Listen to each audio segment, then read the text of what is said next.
लातूर जिल्ह्यातील जळकोट तालुक्यातल्या पाटोदा खुर्द येथील सुभांजी केशव नागरगोजे यांच्या शेतात एका 40 वर्षीय अनोळखी व्यक्तीचा मृतदेह आढळल्याची घटना आज 31 जुलै शुक्रवारी रोजी सकाळी उघडकीस आली आहे। घटनेची माहिती मिळताच जळकोट पोलिसांनी तात्काळ घटनास्थळी भेट देऊन मृत व्यक्तीची ओळख पटवली आहे। सदरील मृत व्यक्ती हा उदगीर तालुक्यातील तिवडग्याळ येथील असून त्याने विषारी औषध पिऊन आत्महत्या केली असल्याची प्राथमिक माहिती समोर आली आहे। जळकोट पोलिसांनी सदरील मृत व्यक्तीच्या नातेवाईकांना घटनेची कल्पना देऊन मैता स्वेच्छेदन करण्यासाठी जळकोट येथील ग्रामीण रुग्णालयात दाखल करण्यात आले।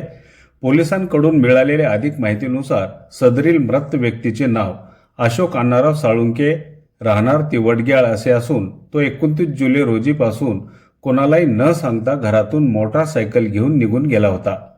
तो परत रात्रीला घरी आला नसल्याने त्याच्या नातेवाईकांनी त्यांचा शोधाशोध करून पाहिला, मात्र त्याचा काहीच शोध लागत नसल्याने मैताच्या नातेवाईकांनी दिलेल्या तक्रारीवरून अशोक अण्णाराव साळुंके हे 29 जुलैपासून बेपत्ता असल्याची मिसिंग नोंद उदगीर ग्रामीण पोलीस ठाण्यात 31 जुलै रोजीच सकाळी करण्यात आली।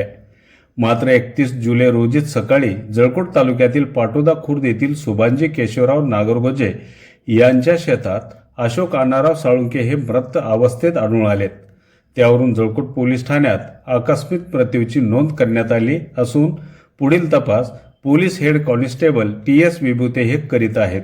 मात्र उदगीर तालुक्यातील तिवडग्याळ येथील एक व्यक्ती जळकोट तालुक्यातील पाटोदा शिवारात येऊन आत्महत्या करतो हा पोलिसांसाठीच नाही तर सर्वांसाठी संशोधनाचा विषय आहे।